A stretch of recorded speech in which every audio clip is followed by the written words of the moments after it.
સાવરકુંડલામાં ધારાસભ્ય મહેશભાઈ કસવાલાની પ્રેરક ઉપસ્થિતિમાં ઉજવાયું સોમનાથ સ્વાભિમાન પર્વ।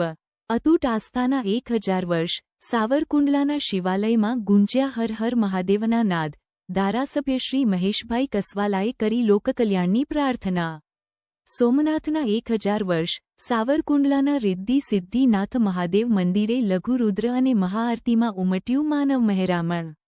સાવરકુંડલા શિવભક્તિ અને સાંસ્કૃતિક અસ્મિતાનો અનોખો સંગમ સોમનાથ મહાદેવ મંદિરના અખંડ સ્વાભિમાન અને આસ્થાના 1000 વર્ષ પૂર્ણ થવાના ઐતિહાસિક અવસરે સમગ્ર રાજ્યમાં ભક્તિમય ઉજવણી થઈ રહી છે, જે અંતર્ગત સાવરકુંડલા શહેર ભારતીય જનતા પાર્ટી પરિવાર દ્વારા શ્રી રિદ્ધિ સિદ્ધિનાથ મહાદેવ મંદિર ખાતે શિવ પ્રસન્નાર્થે ભવ્ય લઘુરુદ્ર યજ્ઞ તથા મહાઆરતીનું ભવ્ય આયોજન કરવામાં આવ્યું હતું।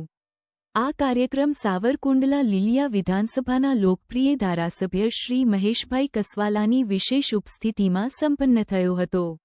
આ તકે ધારાસભ્ય મહેશભાઈ કસવાલાએ મહાદેવના ચરણોમાં શીશ ઝુકાવી સમગ્ર વિસ્તારની સુખ શાંતિ અને સમૃદ્ધિ માટે પ્રાર્થના કરી હતી।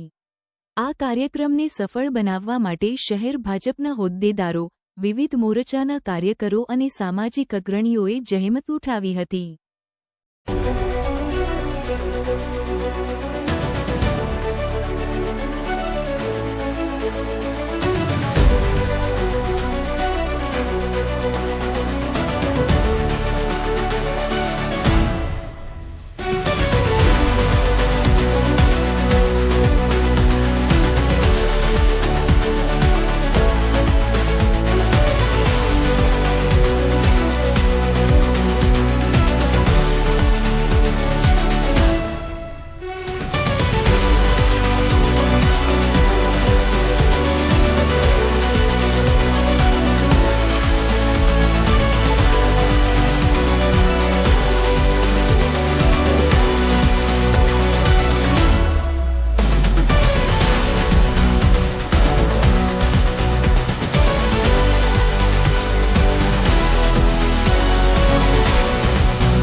ભગવાન સોમનાથનું મંદિર દુનિયાના સનાતન સંસ્કૃતિનું આધ્યાત્મનું સ્થાન છે, શ્રદ્ધાનું કેન્દ્ર છે।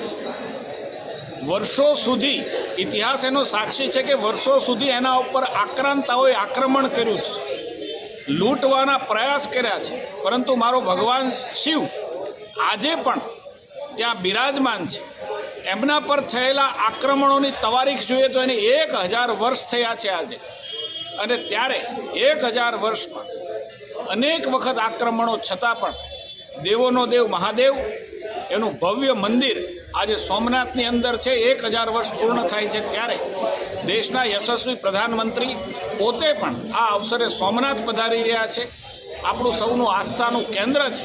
આપણે સૌ પણ દરેક જગ્યાએ સોમનાથ મંદિરને પ્રતીક માની અને આરતી ગુજરાતભરની અંદર અને દેશભરની અંદર થઈ રહી છે, ત્યારે સાવરકુંડલાની અંદર પણ આજે રિદ્ધિ સિદ્ધિ મહાદેવ ખાતે ભારતીય જનતા પાર્ટીના કાર્યકર્તાઓ સાથે અનેક શ્રદ્ધાળુઓએ આજે આરતી કરી છે, જાપ કર્યા છે, યજ્ઞ કર્યો છે અને પોતાની શ્રદ્ધા છે એને સમર્પિત ભગવાન સમક્ષ કરી છે।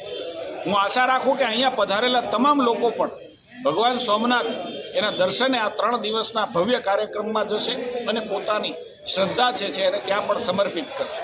ધન્યવાદ।